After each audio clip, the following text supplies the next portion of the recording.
Uncle uncle আমার একটা রুটি দিবেন? এই যে নাও রুটি। আঙ্কেল আমার আরেকটা রুটি দিবেন? তোমার অনেক ক্ষুধা লেগেছে বাবা? না, আমার আম্মু বাসায় অনেক অসুস্থ। আমি আর আমার আম্মু 2 দিন ধরে না খেয়ে আছি। তোমার বাবা কোথায়? আমার বাবা নাই। ও একটা চা দাও তো। আচ্ছা মামা দাঁড়ান, কি চা খাবেন? দাও, ভালো করে একটা দুধ চা বানায় দাও। আচ্ছা আপনি বসেন, আমি ভালো করে বানাই দিতেছি।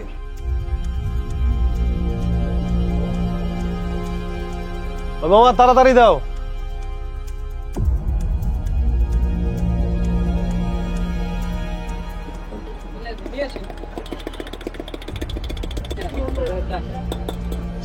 এই যে মামা লন।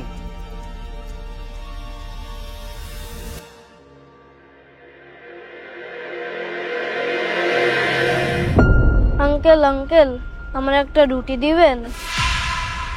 তুমি কে বাবা? তোমার ক্ষুধা লেগেছে না? আচ্ছা আমি রুটি দিচ্ছি।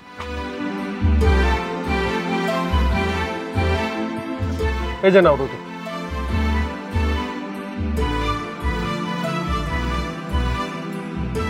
আঙ্কেল আমার আরেকটা রুটি দিবেন?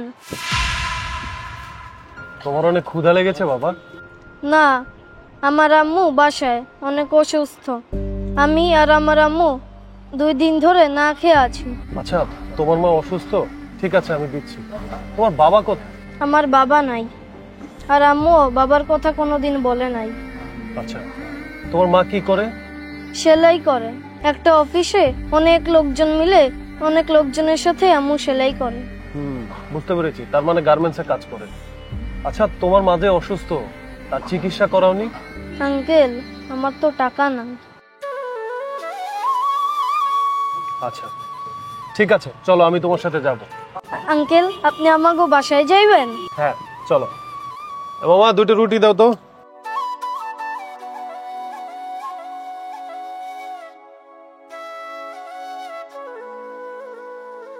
এই যে মামা লন।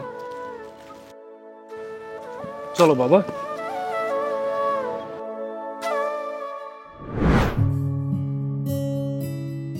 আপনি দাঁড়ান, আমি আমার মাকে নিয়ে আসছি। আচ্ছা ঠিক আছে।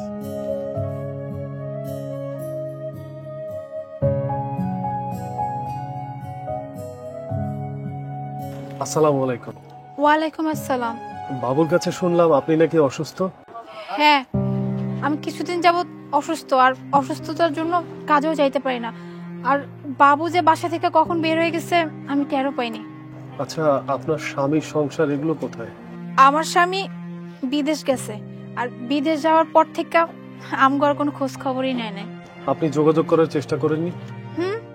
অনেক চেষ্টা করছি, কোনো খোঁজ পাইনি। থাক, মন খারাপ করেন না, আল্লাহ একটা ব্যবস্থা করে দিন। এই যে আপনার জন্য কিছু খাবার নিয়ে এসেছি, এটা নিন। আপনার কাছে আমি সারা জীবন কৃতজ্ঞ থাকবো। আপনি এই দুর্দিনে আমার যে সাহায্য করলেন, বিশ্বাস করেন আমি আপনার কথা ভুলবো না। না না বোন, এটা আপনি কি বলছেন? এটা তো আমার দায়িত্ব ছিল। আর আপনি একটা কাজ করুন, এখানে 10,000 টাকা আছে, এটা আপনি রাখুন। আর এই যে আমার কার্ড দিলাম, আপনার যদি কোনো প্রয়োজন হয় আমাকে কল দিন, আর ভালো একটা ডাক্তার দেখিয়ে নিন। আঙ্কেল এই যে আমার বাবা। কি এটা তোমার বাবা?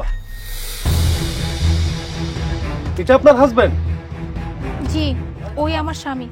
আচ্ছা ওয়েট।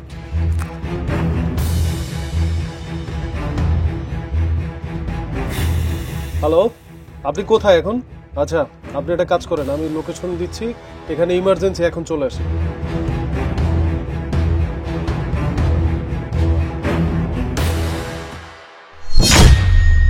কি বাবুর বাবা, দেখুন তো নিজের সন্তানকে চিনতে পারছেন কিনা?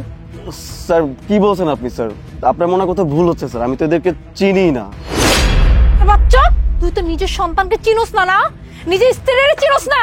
মুন্না কি বলছো এসব? ও তোমার ওয়াইফ? আরে না, কি বলো, আমি সত্যি ওদেরকে চিনি না, বিশ্বাস করো। বাবা হয়ে কিভাবে পারেন আপনার নিজের সন্তানকে অস্বীকার করতে? আপনার মতো বাবার তো মরে যাওয়া উচিত। তুই আমার জীবনটা শেষ করে দিছস। আমার সাথে সাথে তুই আরেকটা মেয়ে, আরেকটা নিষ্পাপ ফুলের মতো বাচ্চাকে তুই অস্বীকার করস। বেয়াদব কোথাকার, আমি তোর সাথে আর থাকবো না। শুনুন, কাল থেকে আমার অফিসে আসার আপনার দরকার নেই। স্যার কি বলছেন এসব স্যার? প্লিজ আমাকে ক্ষমা করে দিন স্যার, যা করছি স্যার ভুল হয়ে গেছে। প্লিজ রূপা, তুমি আমাকে ক্ষমা করে দাও, আমি অনেক বড় একটা ভুল করে ফেলছি। বাবা, আই বুকে। একটা কথা বলি তোমাকে, তুমি আমার কাছে স্বামীর মর্যাদা কোনোদিনও পাবা না। শুধুমাত্র আমার বাবুর জন্য তোমাকে আমি ক্ষমা করলাম, কারণ আমার বাবু সারা দিন শুধু বাবা বাবা বাবা বাবা করে পাগল হয়ে গেছে। তাই আমি আজকে তোমার সাথে যাচ্ছি, তবে তোমাকে আমি কোনোদিন ক্ষমা করব না। চলো বাসায় চলো।